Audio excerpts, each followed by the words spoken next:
제가 오늘 말씀드리려고 하는 것은 물론 여러 군데에서 블록체인하고 암호화폐를 연결해서 들으셨겠지만 블록체인의 가치를 암호화폐와 구분해서 이해해 보려고 하는 겁니다. 그래서 첫 번째로 제가 오늘 드리려는 것은 암호화폐의 가치를 진단하는 것은 아닙니다. 그리고 암호화폐 구매 권유를 하는 것은 더욱이 아닙니다. 암호화폐의 가격 급등 및 큰 변동성이 블록체인 가치를 인식하는 데 굉장히 지금 방해가 되고 있습니다. 사실 암호화폐 변동성이 너무 커서 사람들의 관심이 온통 그곳에 쏠려 있거든요. 실제로 우리가 인터넷이 우리나라가 보급이 빨리 됐던 것도 인터넷 보급 초창기에 있었던 일련의 그런 그 시리즈의 사건들이 그런 성인들한테 더욱더 많은 관심을 갖도록 해서 인터넷 보급이 빨랐다라고 저는 이해를 하고 있습니다. 뭐 몇 개의 그 비디오 사건들이 있었죠. 그래서 그것처럼 이것도 암호화폐의 그런 가격 급등이 우리나라에서 블록체인 기반의 그런 시스템으로 이전하는데 그런 옮겨가는데 훨씬 더 빠른 그런 힘을 에너지를 부여하고 있지 않나라는 그런 생각이 듭니다. 제가 드릴 말씀이요. 비트코인은 블록체인 기술을 활용하여 수백 년 동안 중개인이 제공해오던 거래 신뢰를 전자적으로 확보하게 한 역사적 사건입니다. 그래서 그 부분에 대해서 제가 말씀을 드릴 거고요. 블록체인은 거래 비용을 획기적으로 낮춰서 경제 거래를 활성화시키고 부가가치 창출 규모를 더 확대시킬 것 같다라는 게 저희들 판단입니다. 그래서 블록체인 기술을 활용해서 기존 화폐로 구현하지 못하는 다양한 융합 서비스를 창출해 버리는 것이 우리가 다가오는 세상을 준비하는 그런 게 아닌가라고 그렇게 물물 교환 시대에는 말이죠. 물물 교환 시대.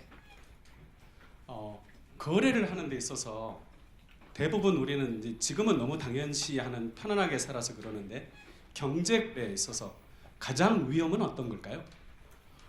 물물 교환 시대에는 쌀가마니를 메고 가고 고기를 들고 가고 했던 것들이 결국 맨 처음 중요한 것은 교환이 이루어지기 전에 또는 교환이 이루어지고 난 다음에 내가 가지고 있는 물건을 탈취당하는 겁니다. 그러니까 빼앗겨 버리는 거죠. 수없이 오랜 기간 동안에 준비해 왔던 것들을 교환하는 과정에서 내가 탈취를 당한다면 그게 문제가 있잖아요. 이게 이제 치안의 문제가 있는 거고요. 그다음에 고기가 먹고 싶어서 쌀을 가지고 가는데 쌀을 메고 가는 건 정말로 불편합니다. 결국 물물 교환은 굉장히 비용을 수반하는 그런 교환입니다. 국가가 그런 거래를 활성화시키는 방법은 첫 번째로 치안을 확보해야 되는 거고요. 두 번째는 그런 거래 비용을 낮춰야 되는 거죠. 그 두 가지가 사실은 경제 거래를 더욱더 활성화시키는 그런 촉매작용을 하는 거죠. 결국 국가가 어떤 일을 했습니까? 물론 국가가 아니죠. 그 커뮤니티가 그런 치안을 담당하기 위해서 우리에게 필요한 국가라는 시스템을 만들었고 그리고 거기에 맞춰서 또 화폐를 만들어낸 거죠. 그러니까 그런 비용이 말하자면은 내 거래를 하는 데 있어서 안전성을 보장하고 그리고 더 편리성을 추구하게 해온 거죠. 그런 화폐가 하는 역할이 어떤 거였냐면요. 그 화폐는 상대방, 거래 상대자가 누군지에 대해서 우리가 고민을 안 해도 됩니다. 왜 그렇죠? 이 화폐를 믿기 때문이에요. 우리가 가져온 그 돈을 믿는 거지. 우리 GS25에 가가지고 1,000원짜리 저 아는 사람이 이제 GS25 사장이어가지고 제가 자꾸만 GS25 예를 듭니다. 가서 1,000원짜리 가지고 물 한 병을 사려고 그러면 800원 또는 1,000원 이렇게 받습니다. 그런데 그때 상대방이 얼마나 믿음직스러운지 믿을만한지는 우리는 상관이 없습니다. 뭘 보는 거죠? 그 사람이 들이미는 돈을 보는 거죠. 결국 그 돈은 거래를 일으키는 안전하게 상대방이 누군지도 모르지만 그 거래를 일으키게 하는 그런 매개가 되는 거죠. 그래서 거래에 있어서 미들맨이 바로 돈입니다. 그 돈은 건네무로 해서 어떤 일이 일어나냐면요. 내가 가지고 있는 가치를 안전하고 완전하게 상대방에게 이전해 주는 겁니다. 우리 물물교환 시대에 있었던 치안 문제하고 그런 비용이 비싼 문제 이런 것들을 다 해결해 주는 거죠. 이게 화폐가 갖는 역할입니다. 이것은 사실은 가까운 거리, 근거리에 있었을 때는 그게 가능한 일이죠. 원거리에 있을 때는 어떤 일이 일어나는 건가요? 우리 뭘 합니까? 송금을 하는 거죠. 송금을 하게 되면 결국은 그 은행 송금을 통해서 또 어떤 일이 일어나면 내가 가지고 있는 가치가 안전하고 완전하게 상대방에게 이전이 되는 겁니다. 제가 지금 계속 2번 반복했습니다. 안전하고 완전하게. 근데 사실 여기 계신 분들 거의 대부분은 회사에서 급여를 받고 계시지 않습니까? 급여 돈으로 받으시나요? 월급날 급여 나오면은 통장에 뭐가 찍히나요? 숫자가 찍힙니다. 숫자가. 그리고 그 숫자를 가지고 우리는 구매 행위를 합니다. 근데 거기서 돈 받아주는 사람도요, 그 숫자가 이전되는 걸 보면서 저에게 물건을 이전해 줍니다. 돈 사실은 의미 없는 거거든요. 그게 내가 가지고 있는 가치를 상대방에게 이전해 주는, 완전하고 안전하게 이전해 준다라는 믿음만 있으면 그거 가지고도 결제가 가능하다는 거죠. 그건 인터넷 상거래도 마찬가지입니다. 인터넷 상거래도 그 사람이 그 책을 파는 사람이나 아마존닷컴에서 책을 산다든가 아니면은 알리바바에서 텔레비전을 산다든가 그 사람이 중국 사람이건 어떤 사람이건 상관이 없습니다. 거기서는 인터넷 상거래가 중개인 역할을 하는 거죠. 이게 미들맨입니다.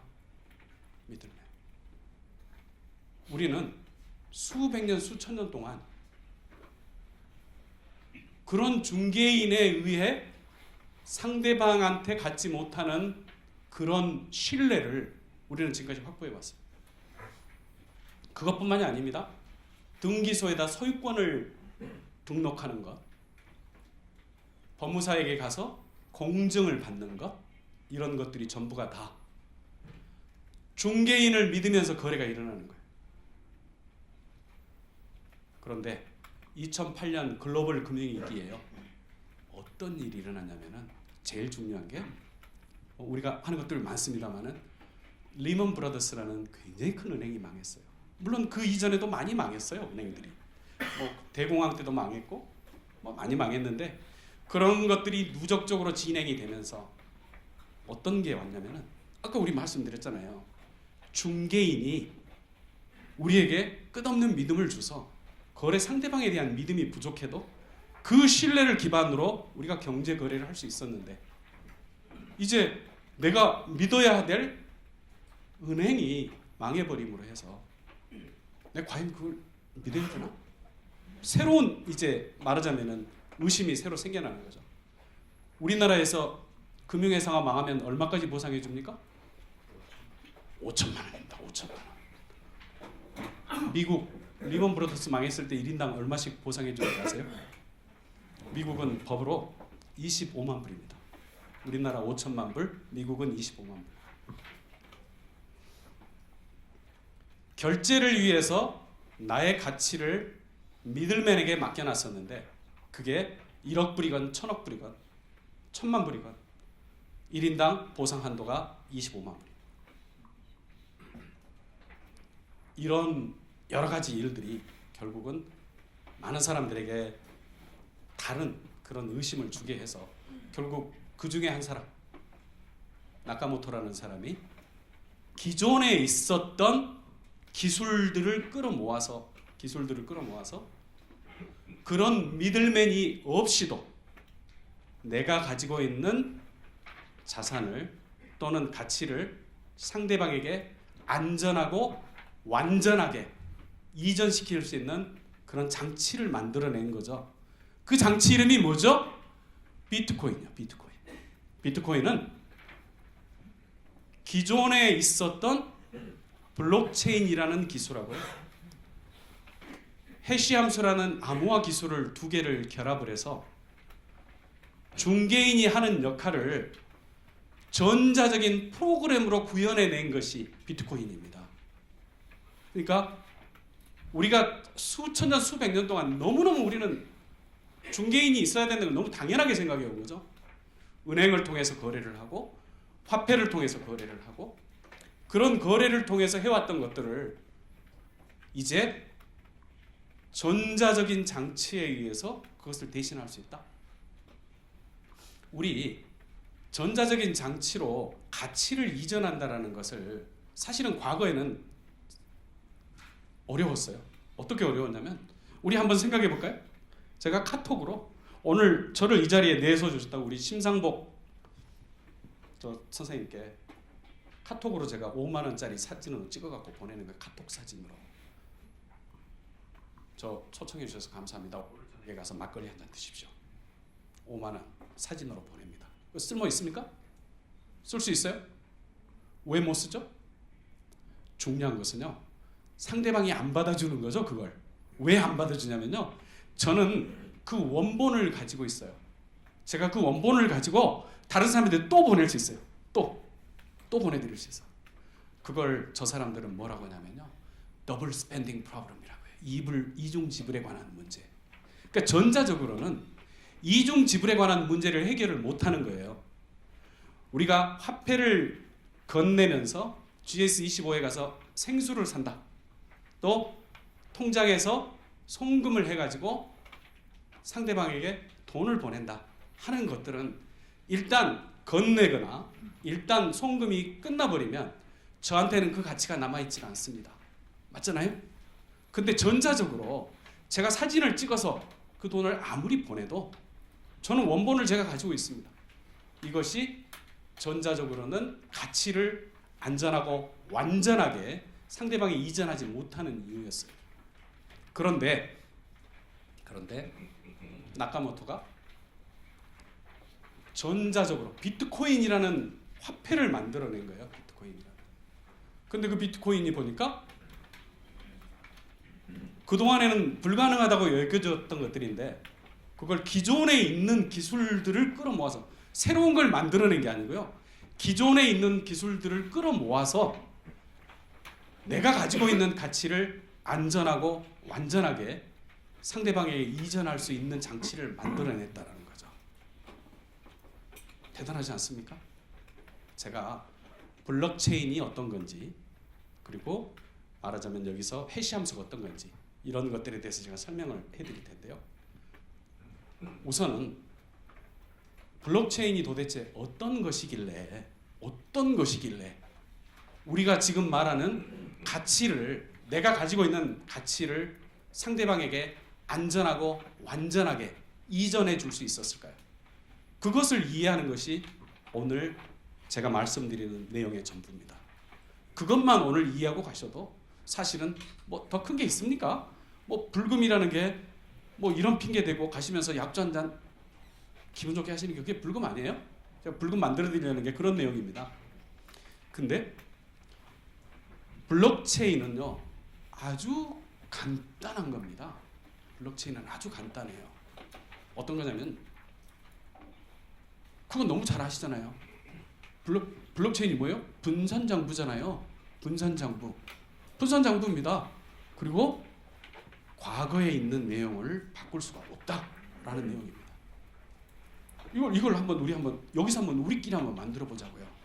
여기 지금 기자협회하고 삼성 언론전에서 주관하는 이 행사잖아요. 이 행사에 오신 분들을 위해서 이분들을 대상으로 우리가 코인을 한번 만들어 볼까요? 암호화폐. 뉴스토마토 박현준 기자님. 예, 박현준 기자님 보니까 굉장히 젊으시네요. 오늘 이 자리에서 한번 총무 한번 해주세요. 우리 토론에서. 박현준 기자님. 네. 우리가 여기서 우리끼리 한번 거래를 한번 해보자고요. 어떻게 하냐면요. 제가 지금부터 여기 계신 모든 분들께 100만 원씩 드리겠습니다. 말로 드렸습니다. 말로. 전부 다 100만 원씩 지금 주머니에 갖고 계시는 거예요. 그리고 나서 제가 아까 우리 심상복 선생님께 드렸던 것처럼 제가 80만 원을 드리겠습니다. 총무님. 제가 지금 얼마 남아 있습니까? 80만 원 드렸으면 100만 원 중에서 저는 20만 원 남은 거예요. 조 선생님은 180만. 나머지 모든 분들은 얼마예요? 100만 원. 다 100만 원씩이에요. 근데 제가 갑자기 총무님께 이 총무 맡기니까 좀 미안하네. 내가 50만 원 드릴게요. 그러니까 총무 뭐라고 하냐면요. 안 됩니다. 밸런스가 20만 원인데 무슨 50만 원을 줘요? 사기치지 마세요. 제가 드리려고 하는 그 거래는 무효가 되는 거죠. 이걸 이제 여기 계신 분들이 다 서로 주고받는 거예요.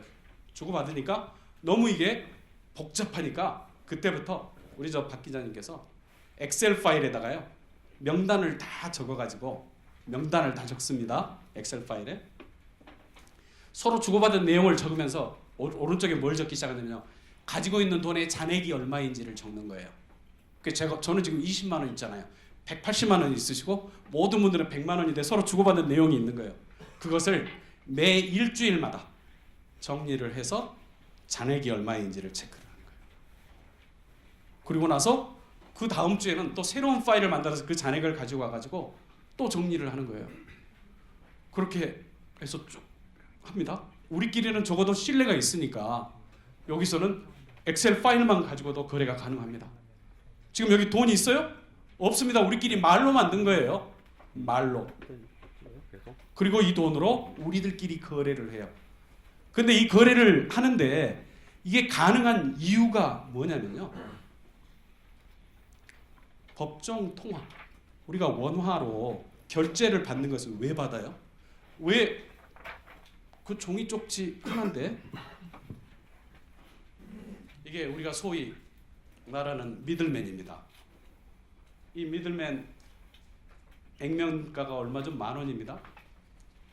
이거 미들맨 액면가 얼마예요? 50,000원입니다. 혹시 이거 제작 원가가 얼마인지 아세요? 둘 다 500원 미만이랍니다. 뭐 그 근처래요. 5만 원짜리가 위조 방지 장치가 더 있어서 더 비싼 거죠. 다른 종이는 다른 돈은 더 쌉니다. 그러면 10,000원짜리가 원가가 500원이라고 하면요. 10,000원짜리 한 장 찍어내는데 얼마예요? 이익이 9,500원.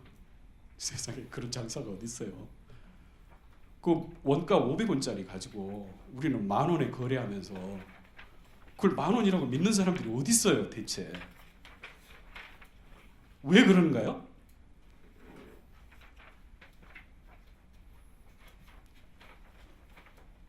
법정 통화로 거래를 하는 것은 법으로 이건 10,000원짜리요라고 정해놨기 때문에 쓰는 겁니다. 근데 그보다 더한 것은 말이죠.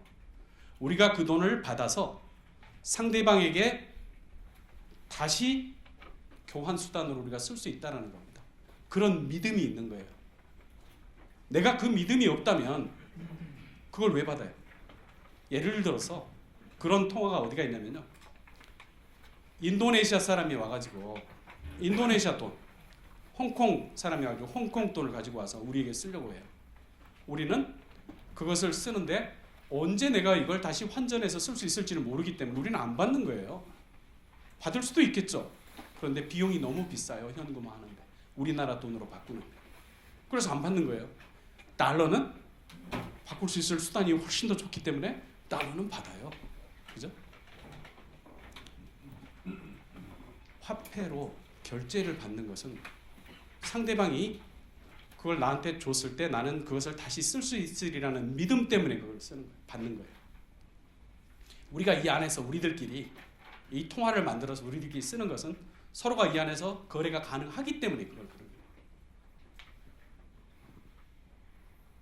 그런데 이제 제가 저 좀 욕심꾸러기처럼 생기지 않았나요? 이제 그러는 거예요. 선생님, 그때 제가 말이죠 80만 원 드렸다는 게 말이 됩니까? 사실은 제가 8만 원 드리려고 했던 거예요. 잘못 알아들으신 거예요. 그리고 바로 드린다는 것도 아니고 3개월 뒤에 드린다고. 이제 이렇게 억지 주장을 하는 사람들이 또는 착오에 의해서 의도적으로 이런 일들이 이제 생기는 거죠. 그래서 그것들을 방지하기 위해서 이제 총무가 뭘 해버리냐면요. 엑셀 파일을 프리즈 시켜버리는 거예요. 프리즈 시켜서 다른 사람들이 바꾸지 못하도록 날짜 모든 걸 다 고정시켜 버리는 거예요. 그래서 매 일주일마다 그걸 거는 거예요. 그리고 걸고 고정시켜가면서 아예 바꾸지 못하도록. 그래도 저는 할 줄 알아요. 어떻게 하냐면 술 잘 드실 것 같아요. 제가 데리고 나가서 꼬셔서 술을 먹여가지고 재워버린 다음에 그걸 바꾸는 거예요. 그래서 그걸 방지하기 위해서 뭘 하냐면요. 이 매 10분마다 우리가 거래 기록을 모으잖아요. 그 거래 기록을 모으는 것을 그 안에다가 이 거래 기록에 대한 지문을 만드는 거예요. 그 지문이 어떤 거냐면 마치 제가 얼굴이 어떻게 되지 모든 사람들은 다 자기 지문이 있잖아요. 이 지문은 사실은 부모님 똑같은 부모님 밑에서 나왔는데도 얼굴이 매우 비슷한데도 지문이 다 달라요. 전부 다 달라요. 지구상에 같은 지문을 가진 사람이 없다고 그러잖아요. 그런 것처럼 거래 내역을 그 거래 내역 엑셀 파일에 들어있는 거래 내역을 모아서 축약한 거래 지문을 하나를 만들어내는 거예요. 256자리의 해시함수라고 그래요. 그 지문을 하나를 만들어내요. 그건 0과 1로 만들어진 숫자예요. 256자리. 그래서 거래 내역이 아무리 많아도 그 안에 256자리 지문만 남아있는 거죠. 그래서 이 지문을요, 이 엑셀 파일 밑에다가 붙여놔요. 그리고 다음 거래 내역에다가 이 지문을 또 가지고 가요. 그리고 나서 거래를 시작을 해요. 그러니까 결국 어떤 일이 일어나냐면요, 다음 파일에는 그 전에 있었던 지문이 위에 올라와 있는 거예요. 그리고 거래를 시작하니까 밑에 있는 이 지문은요, 이 거래 내역뿐만이 아니라 앞에 있는 지문까지 포함한 지문이에요. 이 지문을 또 끌고 올라가는 거예요.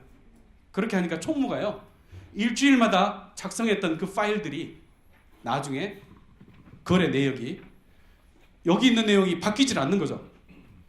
제가 술 먹여가지고 3일 전의 내용, 제가 3일 전에 그렇게 말씀드리니까 3일 전의 내용을 80만 원을 8만 원으로 바꾸잖아요. 그러면 여기 있는 이 지문하고 위에 가져갔던 이 지문이 서로 달라져요. 달라지니까 여기서 빨간 줄이 그어져가지고 금방 이 앞에서 변조가 일어났다는 걸 금방 알게 되는 거죠. 그러니까 이 안에서 지금 계속 그 지문을 찍는 것들이요, 결국 변조를 방지하기 위한 장치예요. 이게 블록체인 기술인데요. 블록체인 기술은 1991년도에, 비트코인은 2008년도에 만들어졌는데 블록체인 기술은 91년도에 회계하는 분들이 회계의 위변조를 방지하기 위해서, 여기서 말하는 분식 이런 걸 방지하기 위해서 전자적으로 타임스탬프를 찍는 그런 기술이었어요. 근데 그 기술을 이용해 가지고 이 거래 내역을 말하자면 프리즈를 시켜버리는 거예요. 그런데도 불구하고 제가 술을 먹여서 그 뒤에 있는 내용을 전부 다 바꿔버리면 되지 않습니까? 바꿔버리니까 그걸 못 바꾸게 하기 위해서 뭘 하냐면요, 여기 계신 모든 분들한테 엑셀 파일을 다 나눠줘 버리는 거예요. 프리즈된 파일을. 그게 뭐예요? 분산 원장이에요. 모든 사람을 다 나눠줘 버리니까 결국 제가 그걸 고치려고 하면 여기 계신 모든 분들한테 술을 먹이고 또 갖고 계신 그 디바이스 암호를 다 알아내야 되고 그 비용이 너무너무 많이 드는 거죠.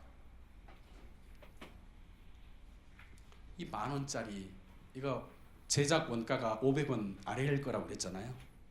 그런데 이 10,000원짜리를 한 장을 만드는데 비용이 5만 원이 들었다. 그거 위조 지폐예요? 아니에요? 5만 원짜리 들었어요. 5만 원이 들었어요. 이걸 10,000원짜리 하나 만드는데. 아까 제가 80만 원 드렸던 걸 8만 원으로 고치기 위해서 모든 분들을 다 잠을 재워서 이걸 바꾸려고 한다면 80만 원으로부터 얻을 수 있는 그 이득보다도 훨씬 더 큰 비용이 드는 거죠. 그래서 블록체인 기술 얘기할 때 바꿀 수는 있는데 거의 불가능하다라는 게 바로 그 말입니다. 바꿀 수는 있는데 거의 불가능하다. 그 다음에 또 장치가 하나가 또 있어요. 어떤 거냐면 이제 제가 비트코인으로 지금 넘어가고 있습니다. 우리끼리 통화인데 이 통화를 설명을 제가 지금 드린 거고요. 그걸 통해서 제가 비트코인으로 넘어가 볼게요. 우리는 일주일씩 거래 단위를 한다고 그랬잖아요. 비트코인은 뭐 합니까? 매 10분마다 프리즈를 시키는 거예요. 그죠? 프리즈를 시켜요. 그리고 10분마다 거래 내역을 한 장표에 모아가지고 그 지문을 만들어서 갖다 붙이고 그걸 위로 끌고 가는 거죠. 네. 그럼에도 불구하고 이제 지금 제가 총무님한테 이 일을 다 맡기면서 총무한테 공짜로 일을 시키면 되나요? 여기 와가지고 같이 강의 듣는 것도 좋은데 그 일까지 하려고 하니까 벅차잖아요. 뭘 해줘야 돼요? 보상을 해줘야 돼요. 그 보상이 장표 하나 만들 때마다 우리가 지금 말로 뭘 만들었죠? 100만 원씩 주머니에다 넣어드렸잖아요. 그것처럼 새로운 돈을 제가 총무님께 새로 드리는 거예요. 돈을 들여서 계속 그 찍어낼 때마다 그 수수료를 받는 거죠. 그래서 비트코인은요, 그렇게 고생하는 분들한테 그 일을 시키면서 대가를 주는데 매 10분마다 맨 처음 2009년도에부터 거래되기 시작했는데 2009년도에는 그 수거한다고 비트코인을 몇 개를 줬어요? 50개를 줬어요. 50개를 줬어요. 매 10분마다 50개를 주니까 결국 4년 동안에 굉장히 많이 늘어나더라고요. 4년 동안에. 그리고 그 다음 4년 동안에는 그 절반을 줘요. 그래서 25개. 그래서 2009-012까지는 50개를 줬고요. 수거하는 대가로. 그 다음은 25개를 줬어요. 그래서 3, 4, 5, 6. 그건 25개. 올해가 2018년이잖아요. 7, 8 지금 가는 것은 그 절반인 12.5개를 줘요. 그렇게 해서 계속 절반씩 줄여가고요. 그 지급되는 것이 우리는 100만 원씩 주머니에다가 넣어줬는데 여기는 새로 그렇게 지급되는 그 비트코인으로 거래를 하도록 만든 거죠. 그래서 비트코인이 총 만들어지는 개수가 다 해서 몇 개요? 몇 개인가요? 2,100만 개. 아니, 수업도 안 들으셨는데 그걸 어떻게 아세요? 그 정도쯤이야 그러시는군요. 2,100만 개. 그러니까 총 만들어지는 코인의 수가 그런 대가로 지불을 해서 만들어지는데 그 대가의 개수가 2,100만 개. 계속 절반씩 줄어가니까 계속 이건 익스포넨셜이라고 그러죠. 절반이니까 절대로 0에 도달하진 않아요. 하면서 총 개수는 2,100만 개예요. 2,100만 개를 말하자면 찍어내는 거죠.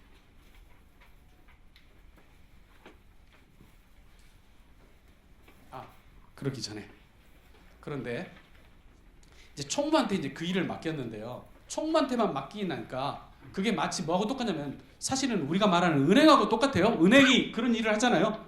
우리 월급 받아가지고 월급에 들어있는 숫자 가지고 물건을 구매하는 것처럼 총무가 기록하는 그 기록에 의해서 우리가 지금 거래를 하고 있거든요. 이건 은행이에요. 근데 비트코인은 어떻게 만들어낸 거냐면요. 어느 누구라도 그 일을 할 수 있는 사람을 자원자를 찾는 거예요. 자원자를 찾아서 그 사람에게 대가를 줘요. 그리고 모든 사람이 그 거래 기록을 갖고 있기 때문에 누구라도 참여하고 싶은 사람이 그걸 하는 거죠. 근데 잘 보세요. 우리가 이 거래 기록을 아까 프리즈 시키는 이 단위가 이게 블럭이에요. 그죠? 블럭이고 지문으로 연결을 해서 위조가 불가능하도 만들었기 때문에 그게 체인 역할을 하는 거예요.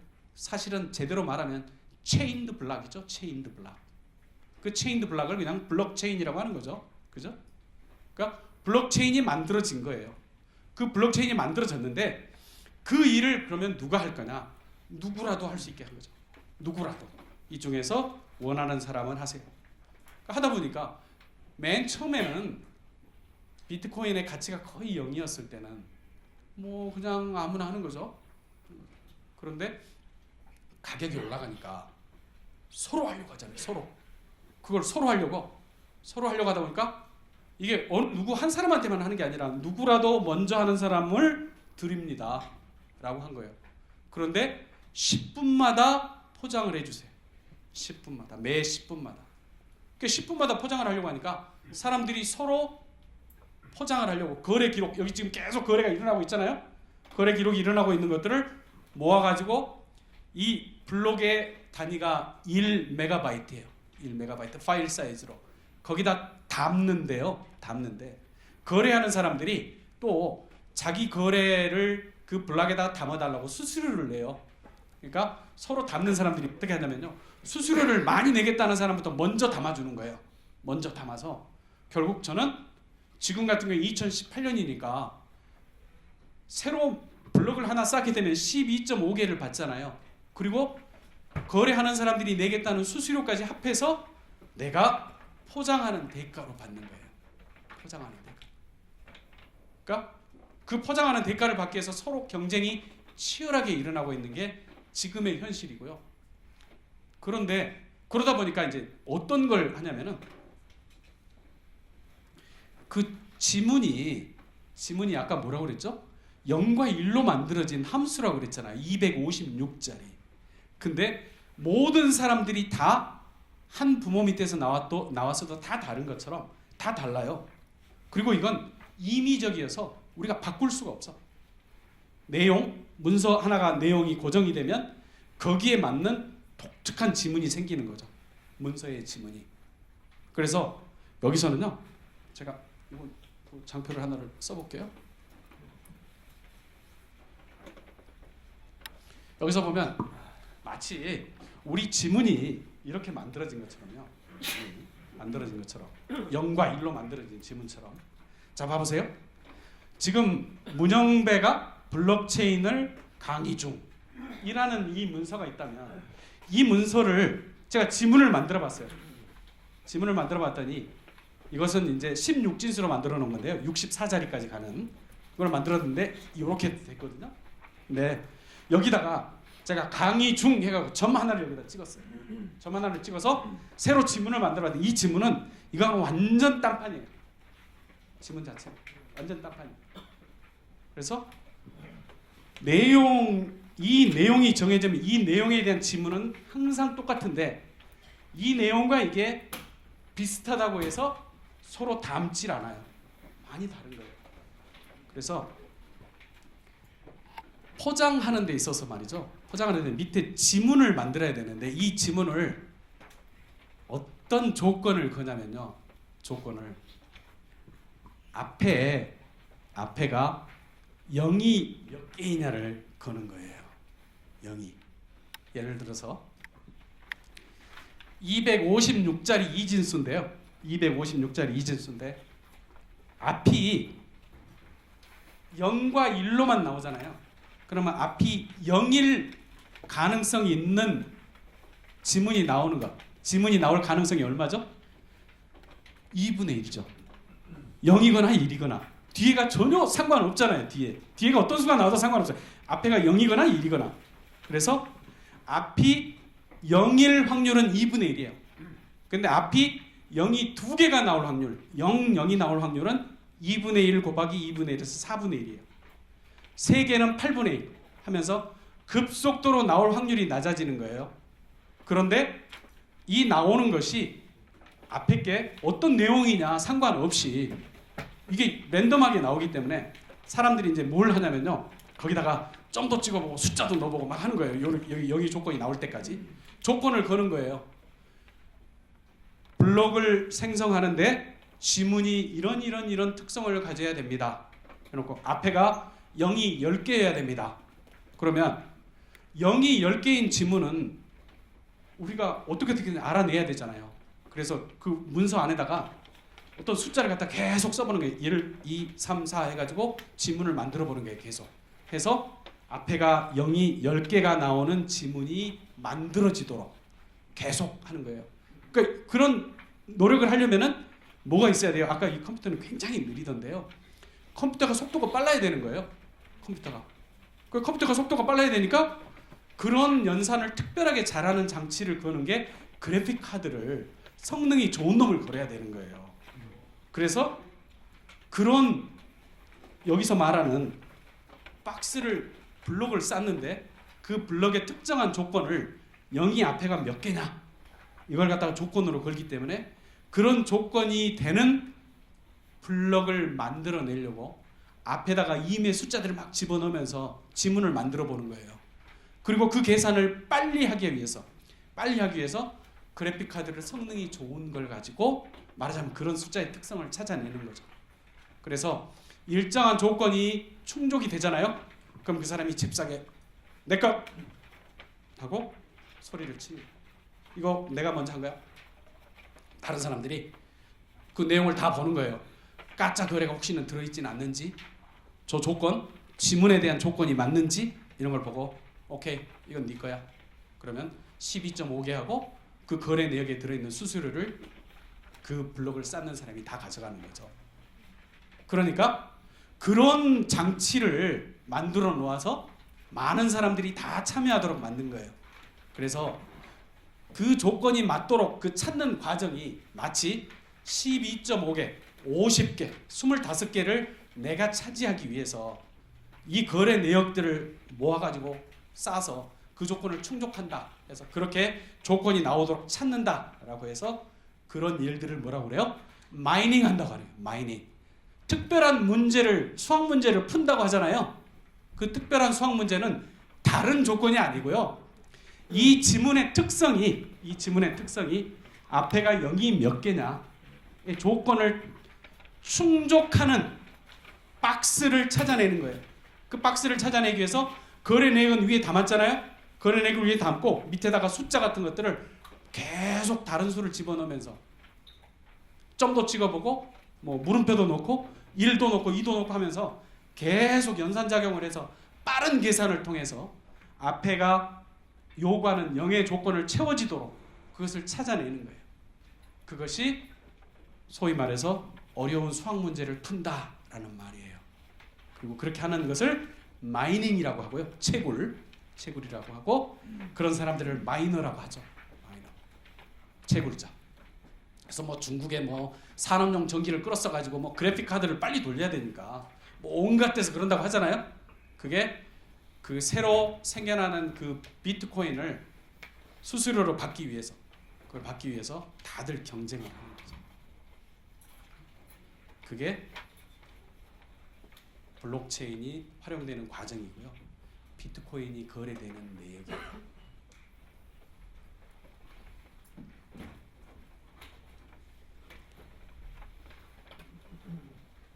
한국은행에서 이 돈을 가지고요.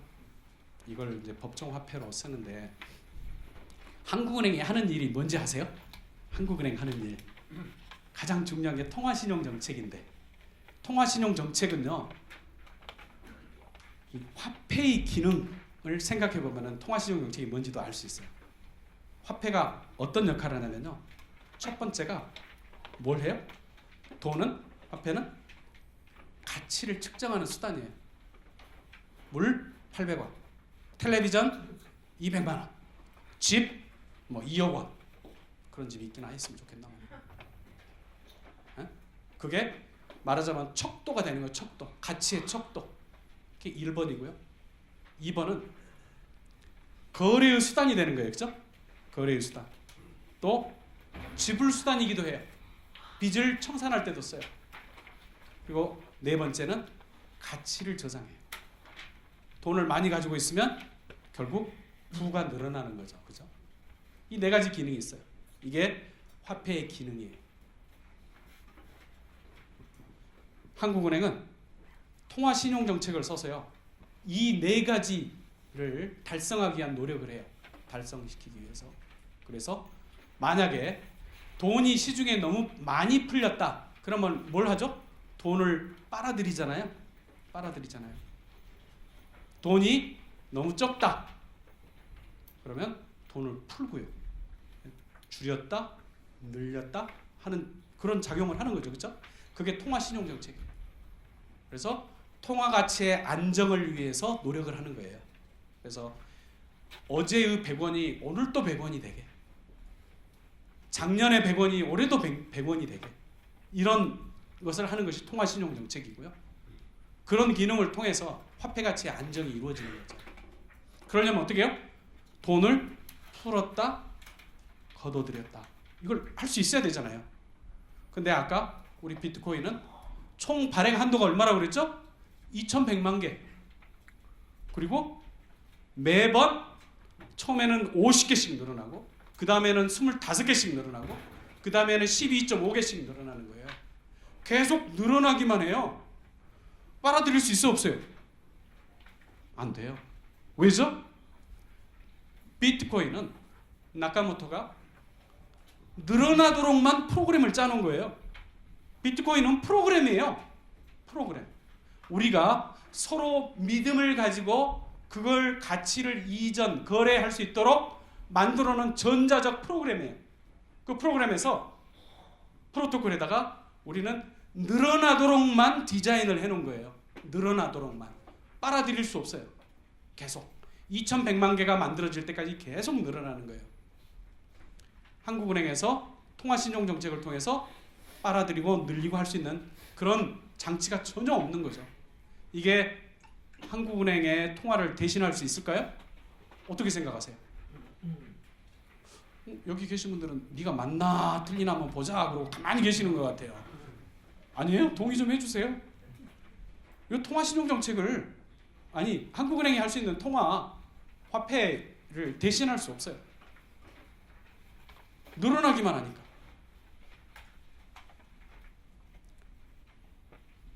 그렇게 디자인이 돼 있어요. 그럼에도 불구하고 비트코인은 우리에게 어떤 역할을 했냐면요. 비트코인은 우리가 전혀 그 가치를 알아보지 못했던 블록체인 기술을 이용해서 내가 가진 가치를 상대방에게 안전하고 완전하게 이전시킬 수 있는 그런 기능이 있다는 걸 보여주는 거죠. 간단한 장치예요. 우리 주머니에 100만 원씩이 있다 시작해가지고 그걸 서로 거래를 하면서 제게 잔액이 얼마 있는지를 말하자면 총무가 체크하게 하고 여기서 총무는 이제 프로그램이 되는 거죠. 프로그램이 자동으로 제 잔액을 체크하는 거예요. 그 체크해서 그 금액이 넘어가면 그러면은 안 되도록 그런 장치들을 전자적인 프로그램으로 다 짜놓은 거죠. 그래서 그런 일들이 결국은 중개인이 없이도 이런 역할이 이루어지도록 디자인된 거예요. 그것 말고도 또 뭐가 있나요?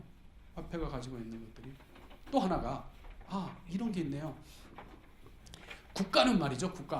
국가는 아까 이 화폐를 통한 결제 그러니까 통화 결제가 있고 은행을 통한 결제가 결국은 다 미들맨이 하는 역할이잖아요. 그 미들맨의 역할을 통해서 국가는 뭘 하냐면요. 우리 전 그 땅에 속하는 국민들의 경제 거래를 모니터링해요. 그 모니터링을 통해서 뭐 하죠? 과세, 세금을 매기는 거죠. 또 불법적인 상품이나 약품의 거래를 막는 거죠. 그죠? 그런 것을 감시하는 게 중개인을 통해서 가능해요. 네. 나카모토가 디자인한 이 새로운 전자 프로그램은 즉 비트코인은 그런 중개인의 역할을 배제시키는 거거든요. 국가가 비트코인이 활성화되는 걸 좋아할까요? 안 할까요? 아니죠. 그럼 당연한 거예요. 국가가 그런 반대를 했을 때 이런 논리로 설득을 했다면 훨씬 더 이해가 됐을 걸. 이건 허상이요. 가치가 없는 것이요. 그건 안 되는 것 같아요. 물론 가치가 계속 높아지는 것들은 결국은 비트코인이 교환 가치가 있는 것이냐 아니면 가치의 저장 기능이 있는 것이냐를 일일이 따져보면 되겠지만 결국 이 화폐가 가지고 있는 그런 단점들을 우리가 제대로 부각시키고 그래서 그런 장점들이 반영이 되도록 만약 우리가 디자인을 한다면 더 좋지 않을까 싶어요. 이건 제가 전자 프로그램이라는 말을 여러 번 강조를 하는데요. 그것은 왜냐하면 비트코인도 블록체인에 기반한 새로운 장치였던 것처럼 만약에 어느 누군가가 통화가치의 안정을 유지할 수 있는 것처럼 화폐를 발행량을 느리고 줄일 수 있도록 프로그램을 짜고 또 국가가 거래를 모니터링할 수 있는 것을 용인할 수 있도록 만약에 프로그램을 만든다면 국가가 그걸 반대할까요? 저는 반대 안 할 것 같아요. 그리고 통화가치 안정이 이루어지면 사용가치가 굉장히 늘어나겠죠. 가치가 늘어나면서 전자적으로 그걸 훨씬 더 편하게 쓸 것 같아요. 근데 편하게 쓰는 정도야. 지금 화폐나 은행으로도 충분한데 뭘 굳이 또 골치 아프게 새로운 걸 만들 필요가 있느냐 이런 얘기거든요. 왜 그럴까요? 제가 들고 싶은 한 가지 이유가 지금 말씀드리려는 거예요. 우리 여기 고등학교 남학생을 자녀로 두신 부모님들 계십니까?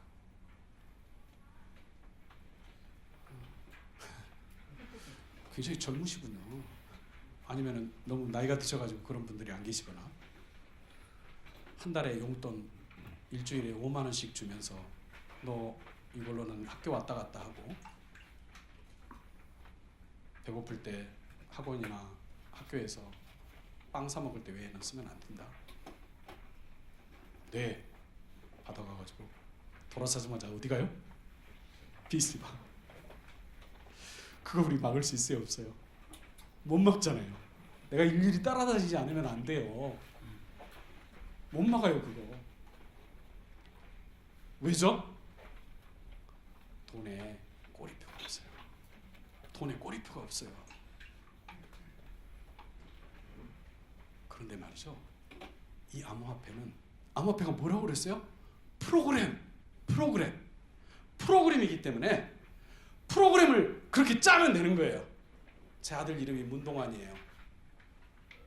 내가 주는 이 돈은 내 아들 문동환이 학교 왔다 갔다 하는 버스하고 매점에서만 쓸 수 있고 빵 사 먹는데 그 외에는 안 된다. 그러니까 거기에 지금 뭐가 들어가냐면요. 제 아들 문동환 위치 정보 그리고 구매할 수 있는 상품 정보가 들어가는 거예요. 그 외에는 이건 돈이 아니야. 프로그램이니까. 그죠? 그렇게 짜는 거예요. 그러면 꼬리표를 달 수 있는 거예요. 괜찮잖아요? 이게 어디에 효용이 있을까요? 우리나라 예산이 410조 넘었나요? 410조?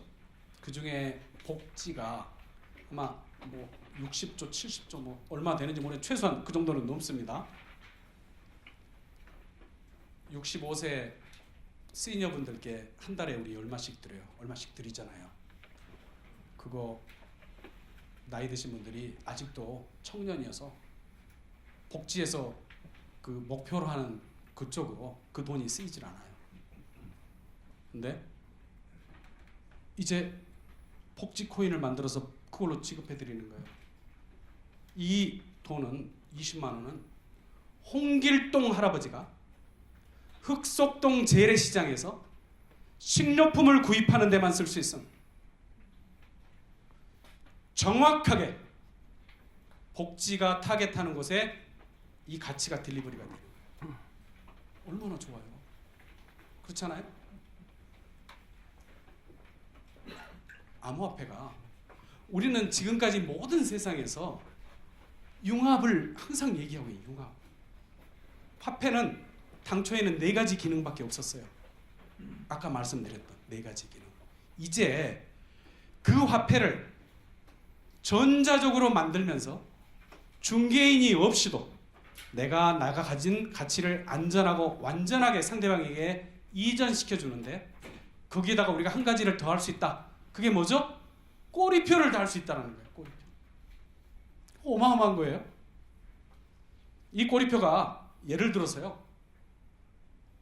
건설업, 디벨로퍼들 있죠, 디벨로퍼들이 굉장히 여기서 조금 이렇게 분쟁들이 좀 있어요, 그죠? 서로 의견이 달라가지고 당초에 약속했던 것과 돈이 쓰이는 것이 달라지는 경우들이 이제 있어가지고 그런 분쟁들을 많이 보는데요.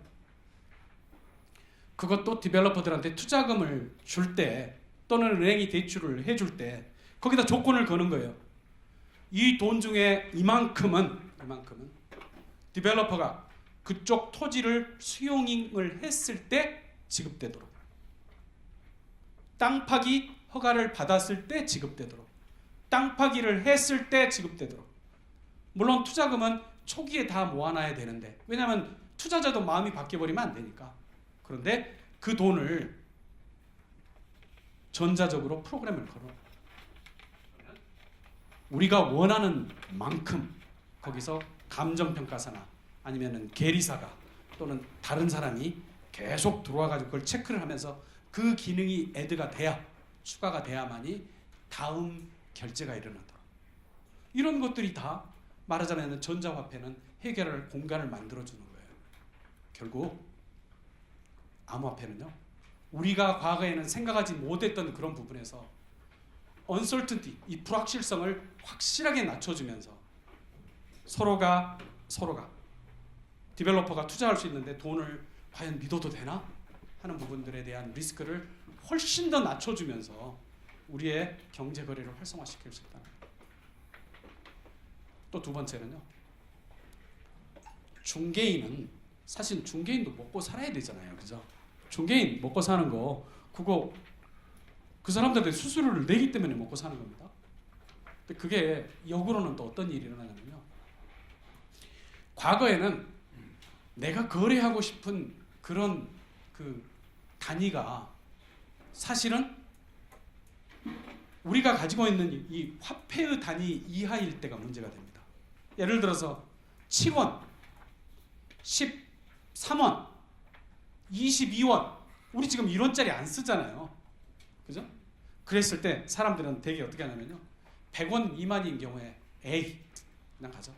또는 거래하고 싶어도 거래 안 해버리는 거예요. 근데 전자화폐는 그것들을 중개인 없이도 우리가 거래를 할 수 있어요. 중개인 없이도. 그리고 세세한 단위까지도 다 거래가 가능하다는 거예요. 그래서 과거에는 우리가 거래의 대상이라고 생각하지 않았던 것들도 거래를 하기 시작하는 거예요. 뭐 그런 일들이 많아요. 장치가 없어서 또는 뭐 대가를 정확하게 지불하지 않는데 대가를 지불하지 않는 것, 특히 기자들 기사는 굉장히 그런 것들이 많잖아요, 그죠? 대가를 제대로 받지를 못하잖아요. 이런 것들에 말하자면은 블록체인 방식에 의해서 거래를 하게 되면, 그러면 아무리 작은 단위라도 서로가 그걸 비유하는 사람들은 그런 장치를 통해서 대가를 지불할 수 있고, 받는 사람은 그게 단위 이하라고 하더라도 한 번 클릭을 해서 예를 들어서 뭐 3원을 받는다고 해봐요. 근데 3원인데 그게 1000만 번이 들어가면 얼마입니까? 3천만 원 아니에요? 그죠? 이런 것들이 말하자면 거래를 하는 데 있어서 이 가치를 거래할 수 있는 것, 그것도 중개인 없이도 거래를 할 수 있기 때문에 그게 가능하다는 거예요. 기자분들이니까 이건 다 아실 것 같아요. 방탄소년단 아세요? 방탄소년단 아세요? 그럼 사주가 누군지도 아시겠네요. 방시혁입니다. 네? 근데 방탄소년단이 요즘에 글로벌 방시혁 씨, 방시혁 사장님 같은데, 방탄소년단이 글로벌 인기가 얻어가면서 거기서 방탄소년단이 돈을 벌면 벌수록 누가 돈을 많이 버는 거예요? 방시혁 사장님이 돈을 많이 버는 거죠. 그런데 제가 한번 뭐 되돌릴 수는 없지만 한번 되돌려 봅시다. 그 방탄소년단 코인을 발행하는 거예요. 코인을 발행을 해서 200만 개를 코인을 발행을 해요. 한 개에 10,000원씩 파는 거예요. 10,000원씩 파면서 뭐라고 하냐면요, 앞으로 우리 방탄소년단은 모든 활동들을 이 코인을 소지하고 있는 분들과 공유를 해드리겠습니다. 물론 이게 블록체인이에요, 그죠? 공유를 해드리겠습니다. 여기서 벌어지는 모든 수익을 여기서 투명하게 기록을 하고요. 우리가 쓰는 비용도 다 여기다 투명하게 기록하겠습니다. 그리고 여기서 만들어지는 수익의 10%를 여러분들에게 배당으로 나눠드리겠습니다. 방탄소년단 공연 가보신 적 있으세요? 뭐 따님들이 그렇게 뭐 독촉하거나 그러진 않으시고요. 왜냐면 따님들이 방탄소년단 멤버하고 결혼해야 된다고 쇼 가야 된다고 난리라고 그러시던데. 예전에는요, 우리가 일하러 가서 급여를 받잖아요. 급여를 받는 것은 경제 분류로 보면 생산활동입니다. 부가가치를 만들어내니까. 방탄소년단 쇼 보러 가는 것은 여가활동이에요. 그건 소비예요, 소비. 그런데 방탄소년단 코인을 내가 갖는 순간 달라집니다. 방탄소년단이 나타나면 박수 쳐주고 환호하고 댓글 달아주고 방탄소년단 인기가 올라가면서 매출이 더 올라가는 거죠. 그럼 저한테는 뭐가 이익이에요? 배당금. 배당금이 늘어나는 거예요. 방탄소년단 코인을 갖게 되면서 과거에는 소비 활동이 이제 투자 활동으로 바뀌는, 투자가 돼버리는 거예요. 물론 뭐 정확한 의미는 아닙니다만은. 그래서 결국 이 암호화폐는 우리가 기존에 가져왔던 그 경제학적인 개념의 경계들이 허물어지고 있어요. 그런 암호화폐가 등장을 하면서 우리가 첫 번째가 뭐였냐면 중개인이 없이도 과거에 중개인에 의존해서 확보했던 거래의 신뢰성, 이것을 전자적으로 프로그램으로 대신할 수 있다라는 걸 발견한 거고요. 그것도 우리가 과거에 잘 모르고 있었는데도 몰랐던 그런 블록체인 기술을 활용해서 그걸 할 수 있다라는 걸 알아낸 거고요. 또 두 번째는 그런 융합 서비스를 통해서 과거에는 구현하지 못했던 그런 꼬리표도 달 수 있고요. 또 학문적으로 봤을 때 경계선이 너무 분명해 보였던 것들이 경계가 허물어지고 있고요. 이런 것들이 어마어마한 장치들입니다. 그런데 그러려면은 뭘, 우리가 이런 베네핏을 누리려면 뭐가 있어야 되는 건가요? 그런 코인이 많아져야겠죠? 그런 아이디어를 가진 코인들이. 우리나라에 그런 코인을 발행할 수 있나요? 작년에 우리나라에서 코인 발행을 제한했어요. 제한. 금지는 뭐 법률적인 개념까지 들어가야 되니까. 근데 이런 것에 대한 법률이 없어요. 아직 법이, 규범이. 그래서 20몇 개 되는 거래소들끼리 서로 자율계약을 만들어서 우리나라에서는 코인 발행을 취급하지 않기로. 그래서 우리나라에서 코인 발행 안 합니까? 거래소들이 취급은 안 해주지만 사람들은 발행하고 있어요. 어떻게 해요? 해외에서 하고 있어요. 코인을 해외에서 말하자면은 상장하듯이. 우리가 IPO 있죠? IPO는 Initial Public Offering이죠. ICO는 뭐예요? Initial Coin Offering. 그래서 아까 말했던 복지 코인, 또 방탄소년단 코인, 이런 코인들을 발행을 하는 거예요. 그렇게 해서 아까 200만 개를 10,000원씩 해서 팔듯이 그런 코인을 통해서 투자금을 확보를 하고 그걸로 생산활동을 통해서 과거의 수익을, 아니 미래의 수익을 만들어 가지고 말하자면 투자자들에게 나눠주는. 그래서 교환 가치에 더 치중하는 것들을 코인이라고 부르기도 하고요. 코인. 그리고 그렇게 투자, 배당금을 심어주는 것들을 토큰이라고 부르는 경우도 있더라고요. 근데 우리나라에서 코인들이, 우리나라뿐만 아니라 다른 곳에서도 배당을 해주면, 우리나라에서는 배당을 하면은 뭐의 통제를 받나요? 혹시 여기 저 자본시장 취재하시는 분 계세요? 배당을 하게 되면 어떤 법에 컨트롤을 받아야 되나요? 차통법 컨트롤을 받아야 돼요. 그래서 그걸 피하기 위해서 코인들이 배당을 안 하는 거예요. 그러니까 마치 교환 가치만을 위해서 코인이 발행되는 것처럼 느껴지는데, 그걸 이제 배당을 피하기 위한 방법으로 어떻게 하냐면은 그 코인을 배당을 해야 되는 시점에 회수해 버리는 거예요. 회수하고 다른 코인으로 바꿔줘요. 그러면 배당은 안 했는데 코인을 교환해 주는 효과가 생기잖아요. 또 그렇게도 편법이 있는 것 같더라고요. 그래서 코인을 통해서 새롭게 변화가 일어나고 있고요. 지금 현재 우리나라에 코인 그 계좌가 300만 계좌라면서요? 300만 계좌. 그 숫자는 아마 이렇게 인위적으로 막지만 않는다면 굉장히 늘어날 것 같아요. 그래서 이렇게 해서 제가 비트코인이 어떻게 만들어졌는지를 우리끼리 여기서 엑셀 파일부터 시작해서 아주 간단하게 설명을 드렸고요. 그 안에서 해시 함수 어떻게 작동하는지, 블록을 왜 만들어야 되는지, 왜 체인이 어떻게 만들어졌는지를 설명을 드렸어요. 그래서 지금까지는 그랬고요. 이제 처음부터 제가 어떤 설명을 드렸었는지를 정리를 하면서 그 중에 하나가 이제 어떤 문제가 있냐면은 이제 양면성 플랫폼적 특성이라는 걸 제가 설명을 드리려고 그래요. 양면성 플랫폼적 특성. 제가 여기 장표 들어가기 전에 혹시 양면성 플랫폼적 특성에 대해서 이해를 하시나요? 처음 들어보셨어요? 그러면 혹시 여기 젊은 분들 중에 클럽 가보셨나요? 클럽 못 가보셨어요? 그러면 캐바레 가보셨어요? 캐바레는 가보셨? 예. 캐바레가 뭐 하는 데예요? 남자는 여자를 만나고 여자는 남자를 만나서 서로 춤을 추는 곳이에요. 그게 캐바레예요. 이게 이만한 이게 캐바레라고 하면요. 여기가 이 캐바레에서 100명을 수용한다고 해요. 100명. 캐바레 주인은요. 가장 이상적인 손님 구성은 남자 50명, 여자 50명이에요.